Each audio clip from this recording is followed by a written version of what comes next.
My old deluxe Les Paul. The I don't know if you saw from the thumbnail. I can't see if you guys can see the checking on this. Um, this guitar got checked like that in one evening. They said back when I bought this. I think I bought this in '79. We didn't buy relic guitars. They were called used guitars. This was in fairly decent shape when I bought it, and most of the stuff that you see on here came in a very short period of time. Not the green oxidization that you see on it. That's time. The rest of it, to be honest, came pretty quickly.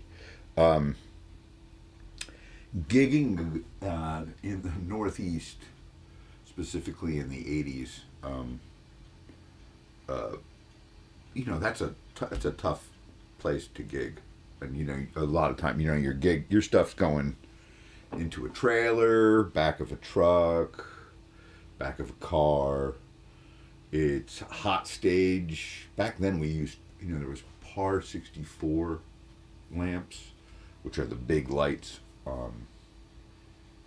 And stages were hot. We didn't have LED lights. There was no cool lighting. Stages got hot.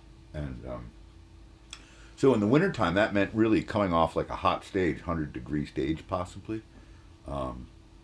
into a case, but then into a cold vehicle. This happened in New Hampshire. And I think it was like we were in negative temperatures, like maybe, like neg 15 or so.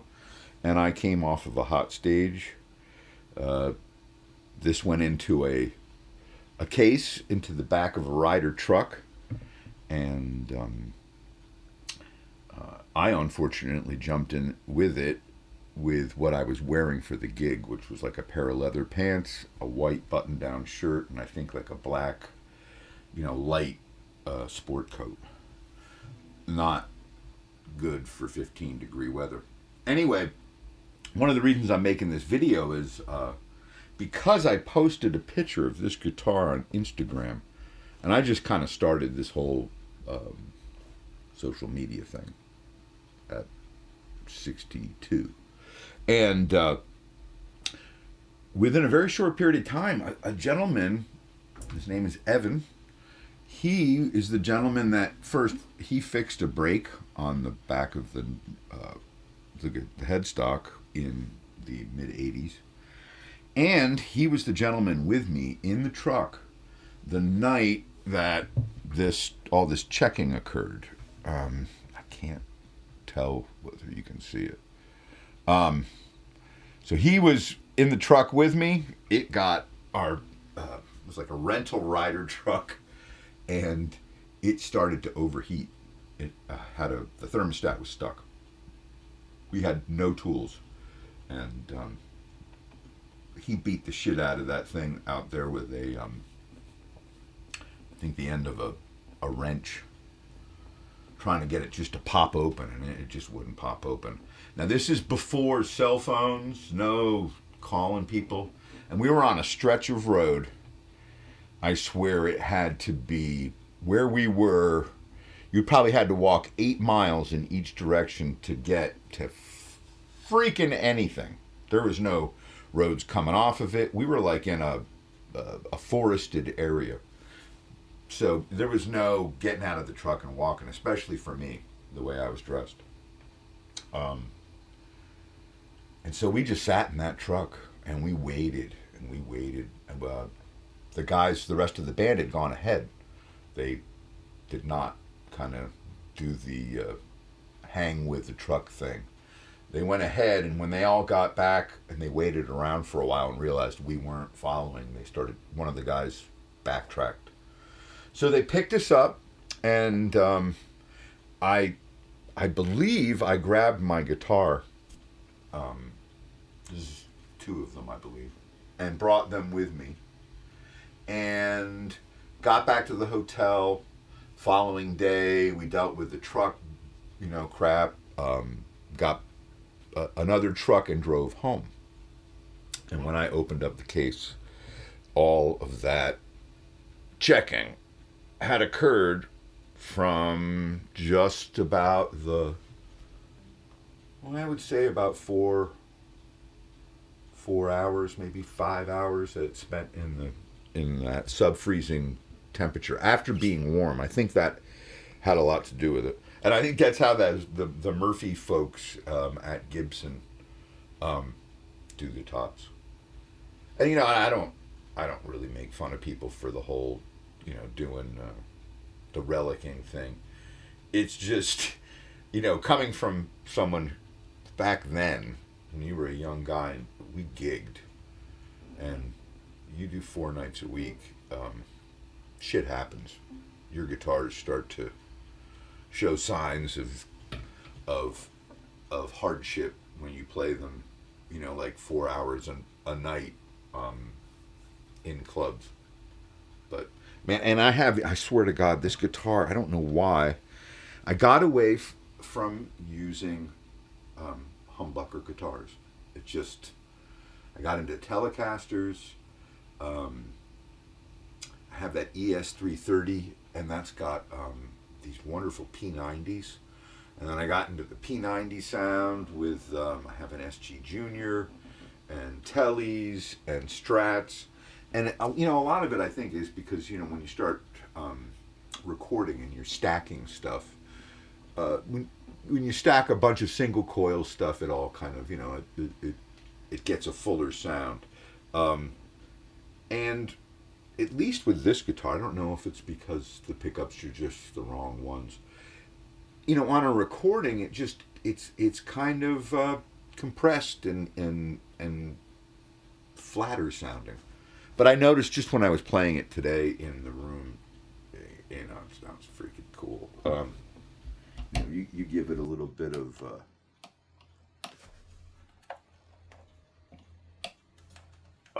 goose. Aye.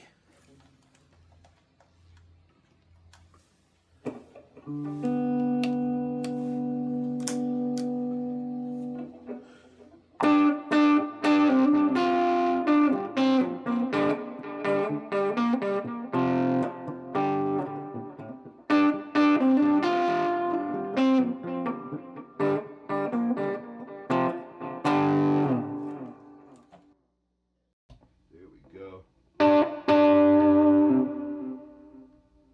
Let's see.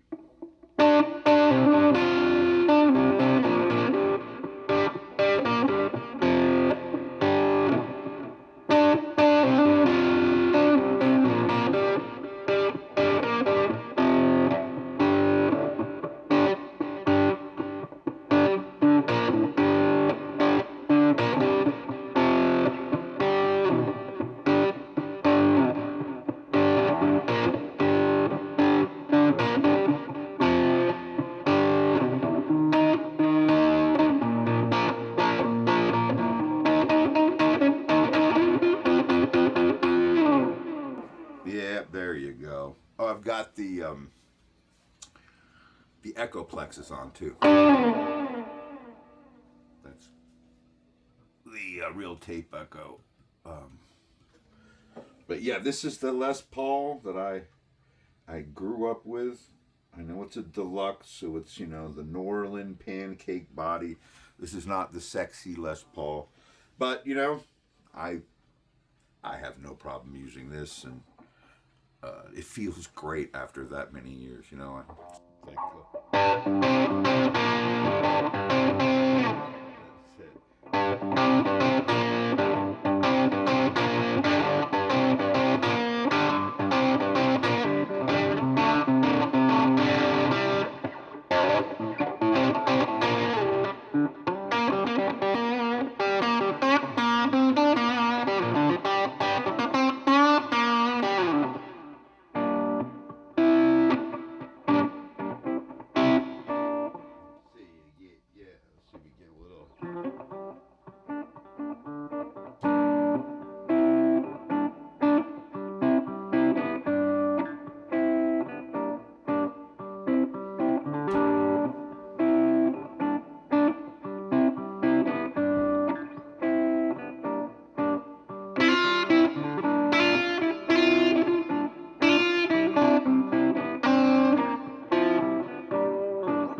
haven't played this in a long time.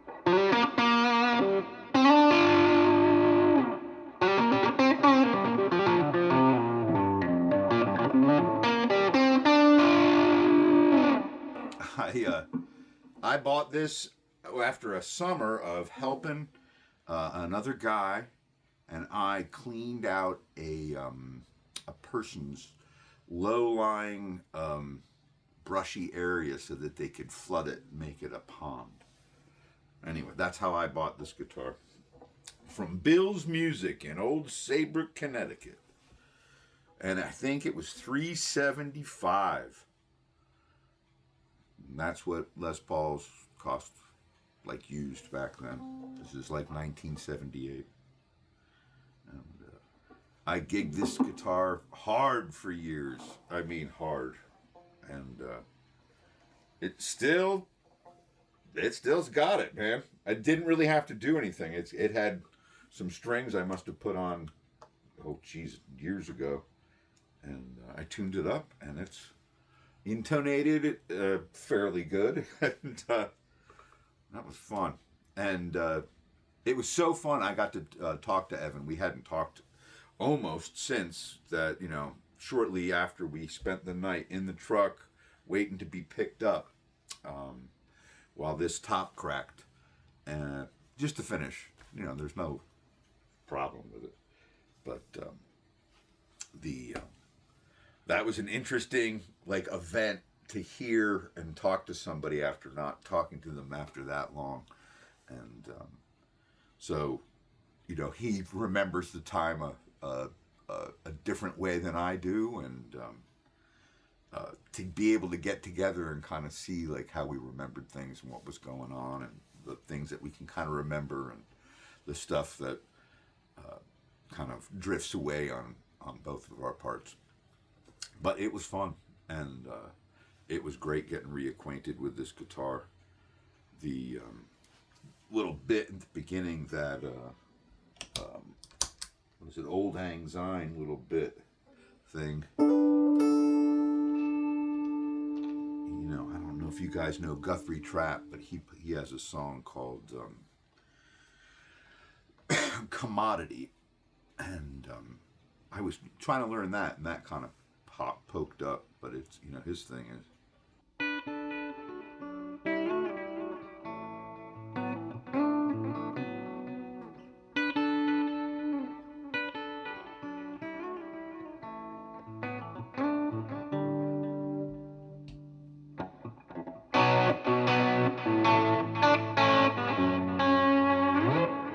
It's out of tune now, like a Gibson. It probably needs, what I definitely need to do with it is to give it a little bit of graphite in the...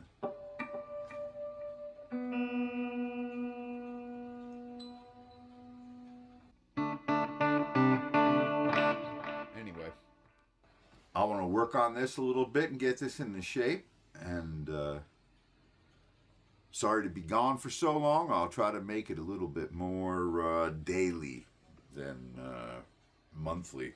Anyway, take it easy, everyone, and peace out. Hey, Evan, it's good to talk to you, brother. Bye.